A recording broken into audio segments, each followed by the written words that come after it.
আমাদের প্রার্থীদের মধ্যে যদি কোনো এরকম অপ্রীতিকর ঘটনা ঘটে, আমরা তাদেরকে একদম সেই বাবার ভূমিকায় দেখতে চাই।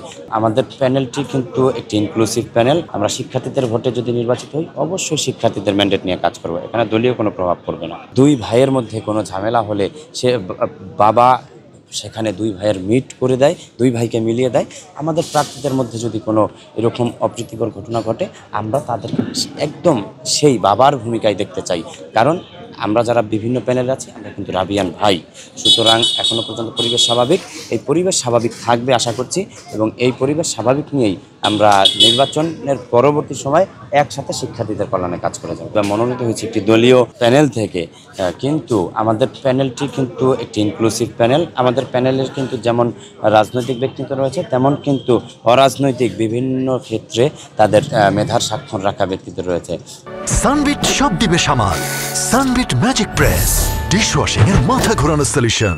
যেমন আমাদের রয়েছে জাতীয় পর্যায়ের খেলোয়াড়, জাতীয় টিমের খেলোয়াড়, আমাদের রয়েছে বিশ্ববিদ্যালয় টিমের খেলোয়াড়, আমাদের রয়েছে ডিনস অ্যাওয়ার্ড প্রাপ্ত শিক্ষার্থী, আমাদের রয়েছে বাংলাদেশের প্রতিনিধিত্ব করা বিভিন্ন দেশে প্রতিনিধিত্ব করা কিন্তু শিক্ষার্থী, তাছাড়া সাংস্কৃতিক কর্মী, নাট্যকর্মী, বিতার্কিক, পরিবেশ নিয়ে কাজ করা শিক্ষার্থী। তো এটি একটি ইনক্লুসিভ প্যানেল। এটি কি আসলে আমি মনে করি আমরা নির্বাচিত হলে আমরা রাজনৈতিক দলকেই যে কিন্তু আমরা রাজনৈতিক দলকে কিন্তু আমরা প্রতিনিধিত্ব করব না। কারণ এর মূল কারণ হচ্ছে আমরা 29,000 শিক্ষার্থী ভর্তি আমাদেরকে নির্বাচিত করবেন। আমরা শিক্ষার্থীদের ভোটে যদি নির্বাচিত হই, অবশ্যই শিক্ষার্থীদের ম্যান্ডেট নিয়ে কাজ করবো। এখানে দলীয় কোনো প্রভাব পড়বে না। আমরা কিন্তু এখনও বলছি নির্বাচনের পরিবেশ স্বাভাবিক। এই স্বাভাবিক পরিবেশ যদি বজায় থাকে, আমাদের নির্বাচন কমিশন সুলভ আচরণ না করে, যদি আমাদের পিতা সুলভ আচরণ করে, আমরা অবশ্যই সেই সুষ্ঠু গ্রহণযোগ্য নির্বাচনটি মেনে নেব। তবে কোনো ইলেকশন ইঞ্জিনিয়ারিং বা কারচুপির যদি আশ্রয় নেওয়া হয়, সেটি আপনারা গণমাধ্যম, আপনাদের কাছে অনুরোধ, আপনারা সেটা নিরপেক্ষ ভূমিকা, আপনারা কিন্তু জাতির আয়না, আপনারা যেটা তুলে ধরবেন পুরো জাতি সেটা দেখবেন, আপনারা সত্য তথ্যগুলো তুলে ধরবেন। আমরা আশা করছি একটি সুষ্ঠু সুন্দর নির্বাচন অনুষ্ঠিত হবে। ভোট ইশতেহারের সর্বোচ্চ সামারি লাইন সেটা হচ্ছে নিরাপদ, সৌহার্দ্যপূর্ণ এবং শিক্ষার্থী বান্ধব একটি আধুনিক ক্যাম্পাস বিনির্মাণ করতে আমরা প্রতিজ্ঞাবদ্ধ। এখন সর্বপ্রথম আমরা যেটা নিয়ে কাজ করব, আমরা রাজশাহী বিশ্ববিদ্যালয়ে যারা ভর্তি হয়েছি, আমরা সকলেই কিন্তু একটি সুন্দর একাডেমিক লাইফ এবং একাডেমিক লাইফ শেষ করে আমরা যেন এখান থেকে একটি ব্রাইট ফিউচার গড়ে এখান থেকে যেতে পারি, সেই লক্ষ্যে কিন্তু আমরা এখানে ভর্তি হয়েছি।